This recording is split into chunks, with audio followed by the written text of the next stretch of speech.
Welcome to the Omni Talk Ask an Expert series, where I, your host, Chris Walton, go deep with experts within their field of expertise to learn all we can about the topics that matter most in terms of how the future of retail will unfold.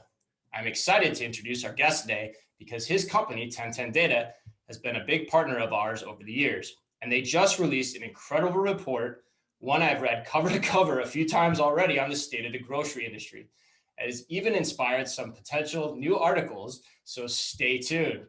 And to speak about that report and its findings, joining me today is Jonah Ellin, 1010's Chief Product Officer. Jonah, welcome to the show. Thanks, Chris. Pleasure to be here with you today. Yeah, I'm really thrilled about this conversation. I really have. I've read the report. I think I've read it 3 or 4 times now. And there's some just mind-blowing data in it. And I want to get to that. But I think first, before we get into the state of the grocery industry and what it all means for the future, you're an expert. That's why we do this series. So I want to know, how does one become a chief product officer at a company like 1010 Data? What's the career story for you here, Jonah? It's certainly been a journey. I started my career in technology and was a generalist. I played in the financial service industries, management consulting. And then I spent 10 years at IRI. And 10 years at IRI started off saying, I'm not a retail expert, I'm not a subject matter expert, until there was the meeting where I looked around the room and said, why am I here? And they said, you're the subject matter expert. And it's obviously something that was a little bit surprising to me as I've kind of grown into that, working with so many clients in the retail space and the CPG space and the experts at that organization. Moving on to dunnhumby, I learned a lot surrounding customer analytics and finished up my last stint at Engage 3. So generally, I've spent a lot of time in the industry, learning a great deal from both the companies I've worked at, but also the retailers, CPGs, and the other vendors and suppliers in the space. And I think with that in mind, I've gotten to the point where I have the unique opportunity at 1010 Data to work with an outstanding group of people using data on a platform that allows us to apply analytics and data science to answer questions and find insights in the data that otherwise wouldn't be possible. Yeah, so it's been a really exciting journey for me, and I'm proud to be at 1010 Data. It sounds like it. I mean, tell us more about that too, because it sounds like you've been at this for a while and you've seen, like you mentioned, you've seen it from a lot of vantage points. Just real quick before we get into the report, how have you seen things change, say, over the last 10 or 15 years as retail's undergone this transformation, at a high level from a data perspective? Is maybe people that are new to this topic or are listening to the first time, how would you kind of put that into context for them? And then specifically, as you said, 1010 Data, what you're excited about, how does that fit into everything too? Yeah, Chris, I think the focus has changed over the years. Okay. It used to just be, I need to track where I am. Help me understand my sales, help me understand my share. Mm-hmm. And that was enough. And reality is it's no longer enough. Consumers have so many additional choices. There's so much transparency in the market due to what's going on with digital, with the e-commerce platforms that are there, and with the different ways and different channels in which consumers have the option to shop. So understanding the consumer, understanding those options and competition has really become critical. Across all the different being able to look at things at that macro level only isn't enough. Okay. It's not enough to consider all consumers in one geographic area alike. Got it. Okay. Well, so that's probably a good segue too. So as we talk about, so you're 1010 Data, and you just produced a report on the state of the grocery industry. Talk in the context of what you just said, which I think is probably an important light to put all of this. What was that report? How did it come about? And how does it do what you just described? Sure. So getting into the hearts and minds of consumers is always a challenge. 1010 has a number of panels that are all opt-in that enable us to see buying behavior and get to really see more behind the scenes of what's driving the business. What's going up, what's trending. We're able to kind of see things before they might emerge in normal channels using alternate data. And bringing that information to the forefront, applying data science to it, we're able to get insights that aren't just based on the gut of what we think is going on, but what we're actually seeing in the trends that we're emerging and able to then track through the use of these panels. And tell the listeners, what does that mean too when you say panel data and being able to kind of put different sets of panel data, against the data science? Give us more too. Exactly. What are you saying there? Yeah, so these are individuals who have opted to share their buying behavior with us. Okay. So we're really seeing real world behavior. And with millions of panelists, we're able to bring that together as see the trends themselves very specifically, but also project out what does that mean in terms of the total US, for example. So being able to have that many users giving us their information and enabling us to spot the trends, see what's changing, and then understand them is really critical. Also, since it's a longitudinal study, we're able to see which are trends for the moment versus those things that are sticking and becoming habits.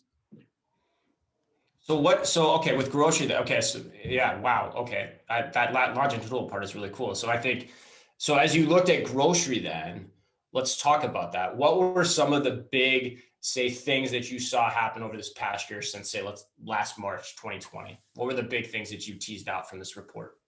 Well, I don't think it will surprise anyone that online grocery is up in a massive way. I mean, it's up 133%. And when you think about online shopping is only up 66% of the whole.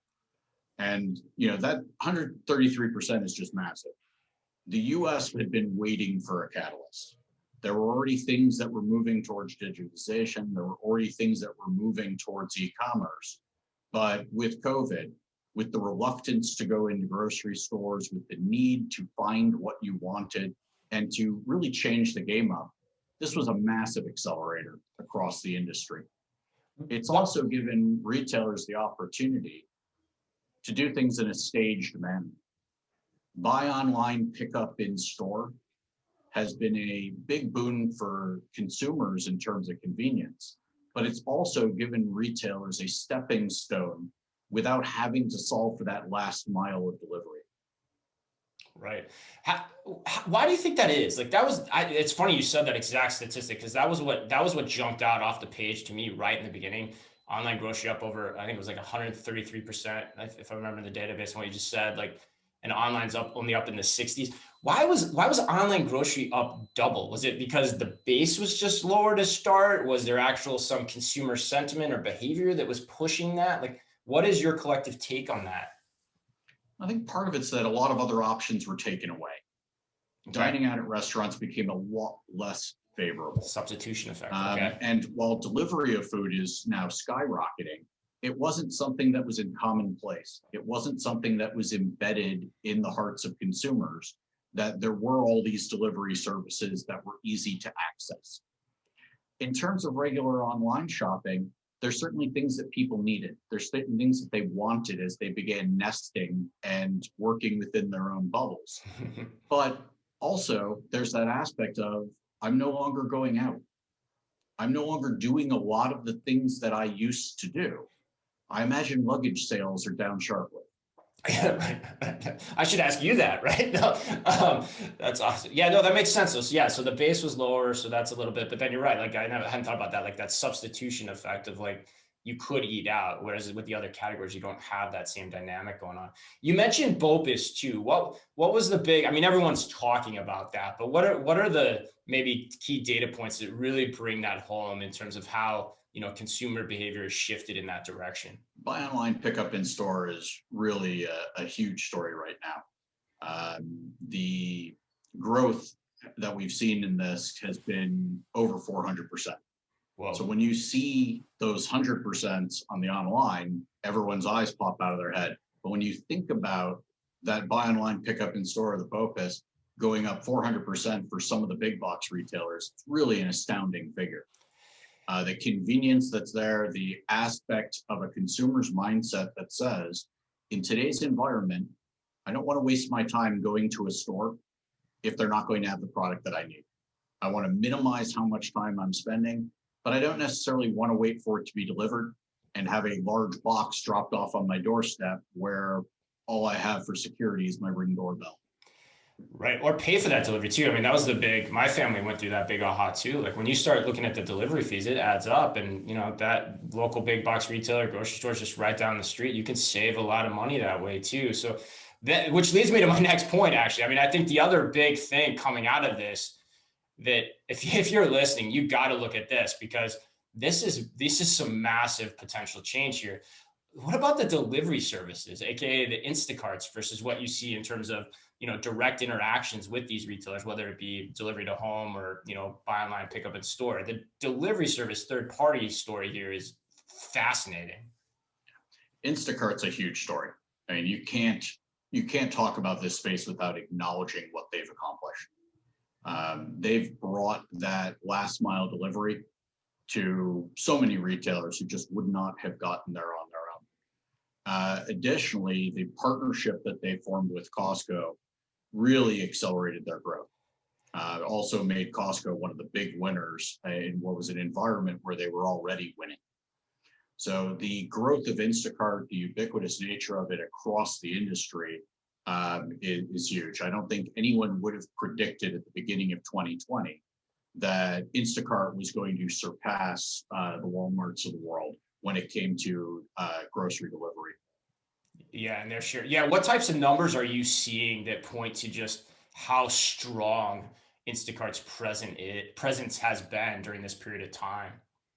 Yeah, I mean, back between February and April 2020, Instacart gained 19 share points, which is absolutely unheard of. That type of lift and that type of dominance in the market is just unexpected, and something that I would say is really both taking advantage of what was going on in the marketplace, but also just knowing that the value of their service and what they were able to provide to communities at that time is astounding. Yeah, and that's just incredible. And that's incredible. Like that number, 19 share point. That gets me to my next point. Because I've had a few people tell me recently, and I'm doing webinars and things of this nature, and different talks and presentations, and many times people will tell me, and often quite arrogantly, they'll say, that they think much of that, especially the types of numbers you just quoted, those are changes in shopping behavior that were ephemeral, that they're going away, that this whole interest in BOPIS and Instacart is going to subside. I personally don't agree with that at all. After reading your report, actually, I think I agree with it less, but instead of putting words in your mouth, how do you guys look at that? Like, do you think these changes in behavior are here to stay? And what makes you think one way versus another? I definitely think they're here to stay. Okay. There will be changes for certain. They say that habits take 18 to 254 days, 66 days on average to create a habit. We are well beyond those ranges. That's true. The better things that people are doing, the things that make their life easier, more convenient, those are here to stay. Provided those services don't go away or don't become cost prohibitive, and in fact, they should become more efficient and more effective, these aren't going to go away. I lived in the UK for a few years. While I was there, I became really accustomed to online grocery delivery and shopping. I had my favorites. I had my way of doing things. When I moved back to the US, it was culture shock. Yeah, I bet. How was that adjustment? It took me longer to adjust to that change than almost anything else being back in the US. Really? So I think that there's opportunities there to continue to expand these, and also opportunities for the retailers as they get better and more efficient to better interact with their customers and both inspire them online in ways that they used to only do in store, but also to continue to foster loyalty and brand relationships. Mm-hmm. And what's some of the data that I think backs up that opinion too? I mean, like you mentioned that there was a huge share growth in Instacart at the beginning. Now I'm curious, like as stay-at-home orders relaxed, did we see everything start to go back to normal, or was Instacart just kind of keeping its share throughout this entire period of time and continues to do so? Like, what does that look like? There's a little bit of a shift back towards other behaviors, but it's surprising how little share they lost. And it's surprising how little people's behavior changed in terms of other online deliveries, as well as the BOPIS. So while we may have expected everything would just go back to normal, I think we're all realizing it's going to be a long time and there's going to be a new normal. Interesting. When people find things that make their lives better, whether on purpose, by accident, whether they're forced to or not, they tend to stick with them. And I think we're going to be seeing a lot of that as we move forward. And you're saying that based on your experience living overseas, and then also from what you're seeing in the data. I mean, same question on BOPUS. Like, are we seeing that same pattern there? Like the people, the detractors that like to argue with me, are we seeing the same pattern there? Like, I've been curious, like say, when you look at Sam's Club, been all over buy online, pick up in store. You know, as the stay-at-home orders are relaxed there, are we seeing, you know, a shift back to how things were in the past, or is BOPUS now a continued reliable part of how they're doing business? BOPUS seems to be something that's here to stay. I think people have found the benefits of it and will continue to grow. Additionally, this is an area where I would suspect that retailers are going to go with the hybrid approach. Okay. I think they're going to continue to expand the ways in which people shop, which gives you the opportunity that the things that you always buy can be available for pickup when you reach the store or on checkout. But it also gives you that opportunity to explore the store, be inspired, and find the things that you may not have thought of when you were doing the purchase. Bringing efficiency to that shopping experience and changing the game is a serious opportunity. And bringing those two together so that the products that you're happy to have someone shop for you are taken care of, but the things that you feel more personally attached to, things on the perimeters of the store, whether it's fresh meat, produce, seafood, etc., you are able to select those yourself while still saving the time using the BOPUS process. Yeah, and then I think from the retailer's perspective too, it also gives you a little more control over your own destiny in terms of what that overall brand experience is, and also providing hopefully a higher value experience for your consumers, like we talked about in terms of saving money. Well, let's keep going on that though. I think enough of my pontificating, but let's keep going on that. Like what, as you look at all of this, like we just said, you know, the big takeaways, e-commerce is way up, the delivery services are here to stay. BOPUS is still for sure here to stay as well. Like, what's your predictions for the future? Let's kind of put our Nostradamus hat on here together. Like, what do you think this all means in terms of how retailers, brands should start to interact and think about this changing world? And I think leading retailers are going to embrace the new shopping habits. They're going to look forward. They're not going to look backwards.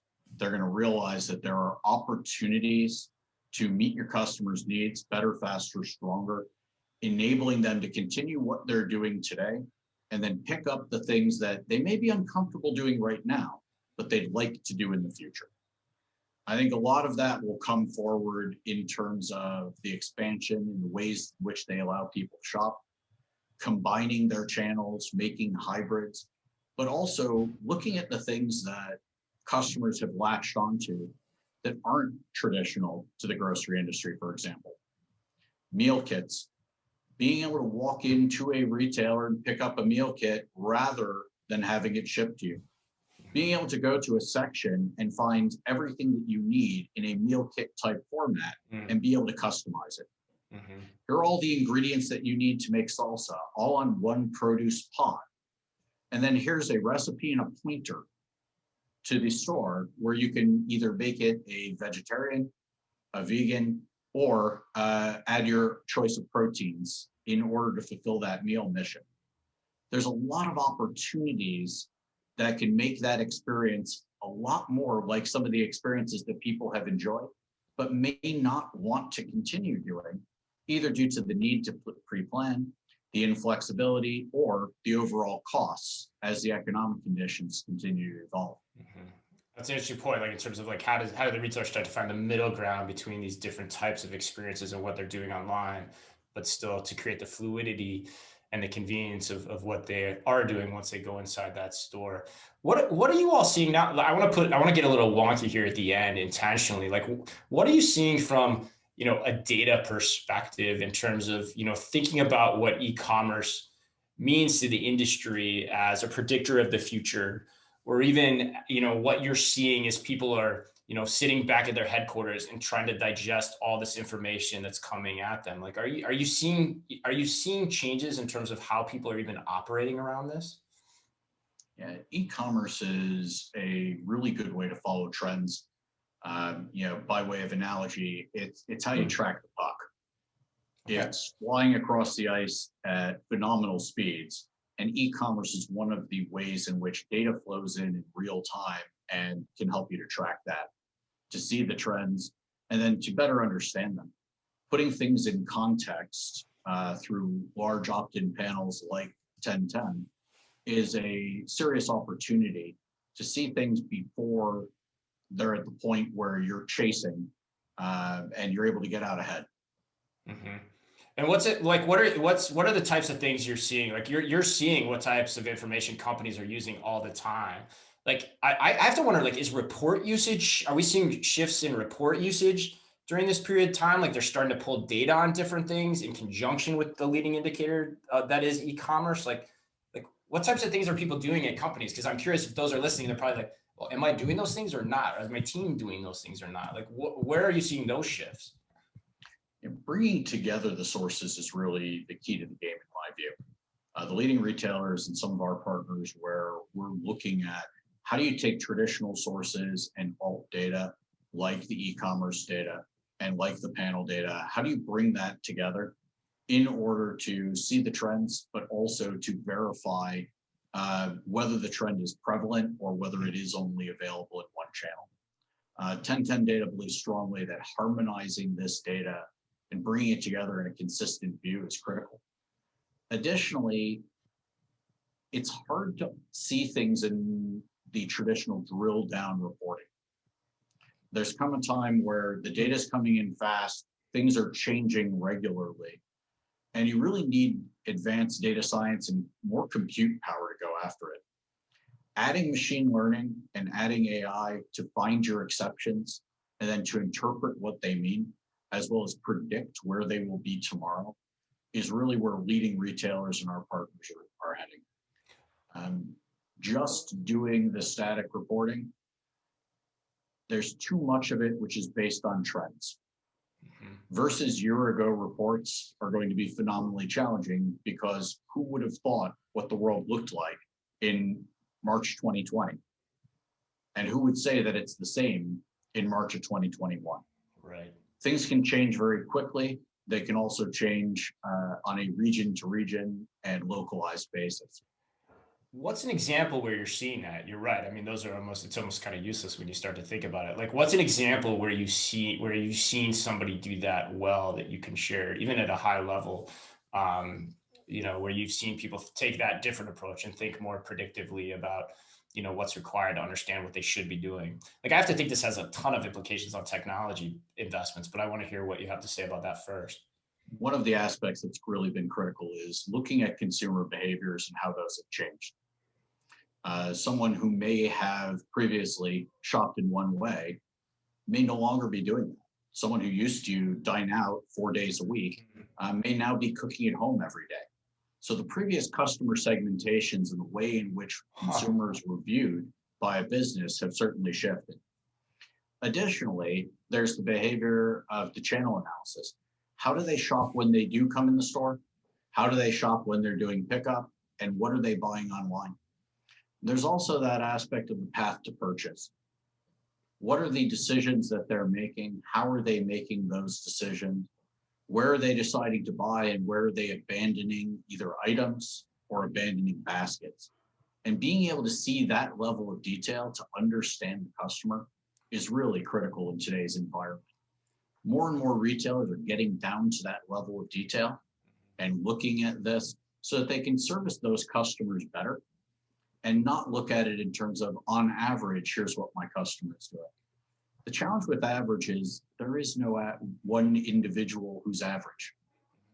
You're always somewhere to the left, somewhere to the right, up, down, sideways, which means that when you're marketing everything to the average, you're really marketing to no one specifically.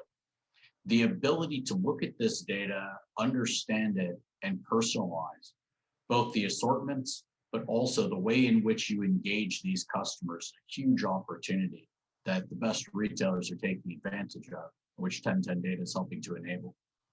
Yeah, I think that's really powerful. I had not thought about that too, in terms of like how you've probably traditionally defined customer cohorts is now really, really different. And then now retailers in this sea of, okay, everything's changing. I need to invest. I need to get better. A lot of them have been muscling through it for the past, not 10 months to 12 months. And now they've got to really sit down and say, hey, where do I make some of these technology investments? When quite frankly, a lot of them are capital constrained to do it. And you have to think about this sequentially. I think that's the big takeaway I have here before we get to our, standard how millennial are you for those listening. But that's the big takeaway here is you've got to have confidence in how you're structuring your data around understanding these questions so that you can invest in those technologies that you need to run the business for the future in the smartest way possible, because you probably still don't have a lot of room for error. But if you're still using the traditional methods, chances are you're going to miss exactly like your analogy was great, like in terms of where the puck is going. Whew. All right. Any last words on all what I just said there, man? And then we'll play the how millennial are you game. No, I think you've hit it. In today's environment, you need a way to analyze and understand what is the customer doing, how are they changing in real time. The ability to run something every 6 months is no longer relevant. 6 months ago is forever. Right. And frankly, 2 weeks from now may be a completely different environment. Being able to understand those shifts is critical in order to be competitive. But more importantly, if you're making these decisions with the customer in mind, knowing what they're looking for, what their needs are today, you're going to make better decisions for your business partners, and most importantly, for those customers. So we're excited to be a part of that journey, working with the retailers and manufacturers in the space. Yeah, I think that's huge what you just said too, especially when you start talking about what decisions you're making about order management systems and whatnot too. Is there's all the talk like we just said, even you just said it, macro level, BOPIS, third-party delivery services, online grocery. Well, retailers come in all different shapes and sizes, and deciding which of those and where you want to play and what you want to invest in can be a really different answer for all of them. And I think about that specifically as, one of the areas of opportunity here in terms of thinking about, where are you going to put what basket are you going to put your eggs against all of those questions? All right, man, that was cool. All right, let's do this. How millennial are you? All right, this is going to be great. We ask these same 3 questions. There are no right answers. There could be wrong answers, but there are no right answers.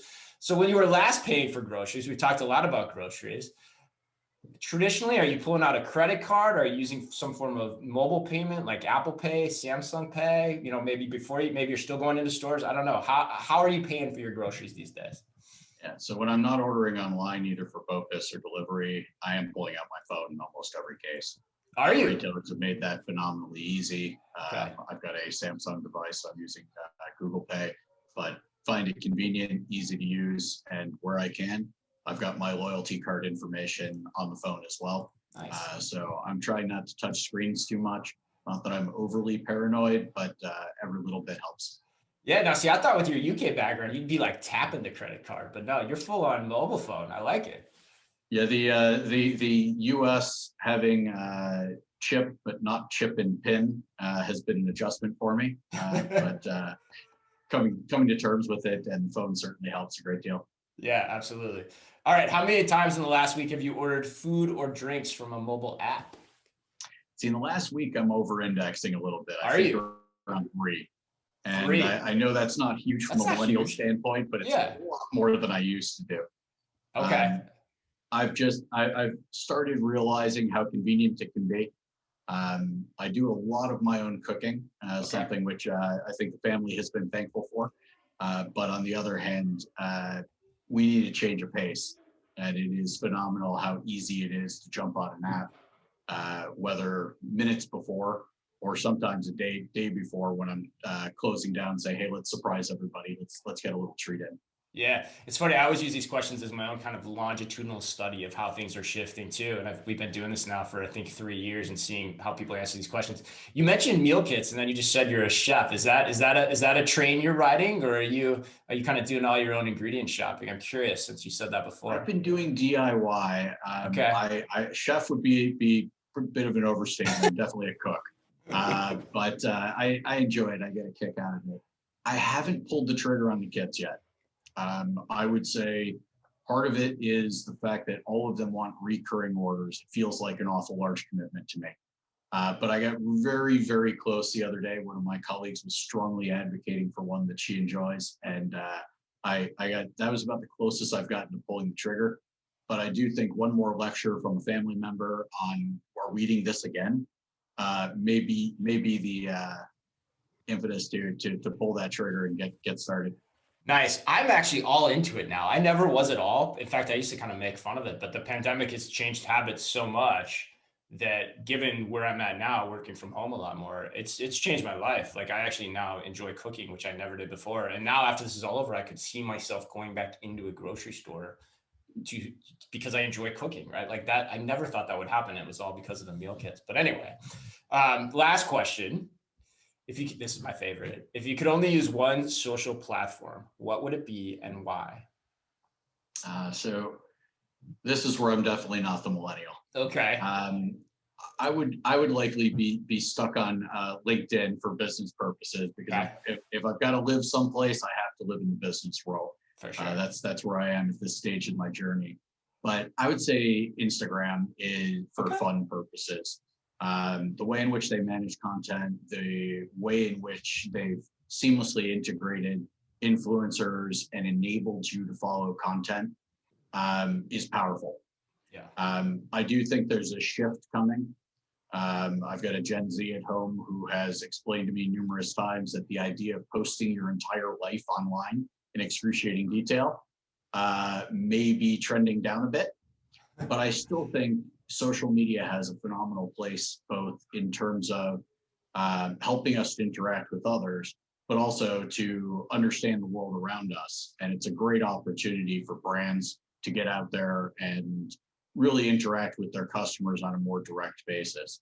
And I think that's part of the personalization journey, and understanding how to do that through data and others is a great opportunity. Yeah. Any Jonah, any guilty pleasure follows on Instagram that any of us should know about? Anything that you're willing to share there that we might find interesting, make you more millennial? There is a DC food site. My brother lives in the Virginia area, and I'm trying to remember the exact name of it, but it is phenomenal. The meals that they post, I feel guilty just looking at them. Got it. Yeah. So you're into the kind of the food visuals. That's your thing. I like it. Yeah, no, there's some good stuff. My wife's into that too. Awesome. How about yourself, Chris? What are you following these days? You know what I got on Instagram all the time is like pictures of Ford Broncos coming into my feed. I like that's like my midlife crisis thing that I'm well, maybe if I'm lucky, pull the trigger on at some point, but I've always wanted like one of those custom Broncos. So that's what I'm on. And then my partner, Ann, is in CrossFit. So I think because I'm friends with her, I have like 1,000 different people working out in my feed all the time too, which, you know, can be good. At least keeps me motivated. But yeah, those would be mine. But yeah, hey man, that was fun. That's why we do this, man. It's totally a fun thing to do at the end. And we really do get to see the trends. So, well, Jonah, I enjoyed that conversation a lot. The State of the Grocery Report, we're going to have it live on Omni Talk for those listening here too. So we'll put that in the show notes as well. But if people want to, you know, learn more or get information, download the report from you guys, you know, where should they go? Sure. So we'll have the report on our website on March 2nd. Additionally, feel free to email us at info@1010data.com. Reach out to us through LinkedIn. But Chris, thank you very much for having me. It's been a great conversation and certainly enjoyed it. I'm not that millennial, but on the other hand, I think it's a fantastic question and something that perhaps I can strive to be more. That's awesome. We've never had anyone say that, but hey, that's the name of the game, right? It's self-improvement. So that was awesome, man. Well, thanks so much. For those listening again, Jonah Ellin, 1010 Data's Chief Product Officer, and I think we'll give him credit as a resident millennial at this point. Definitely, if you get a chance, check out the report. It really is. There are some mind-blowing statistics, especially when you look at what's coming, or what we've been seeing with Instacart, and especially BOPUS too, and especially some of the data in and around Sam's Club and how it compares to some of the other warehouse clubs. Like I said, I'll put in the notes. Thanks again for tuning in, as always. But most importantly, I say it every time, and it's still important. Be careful out there.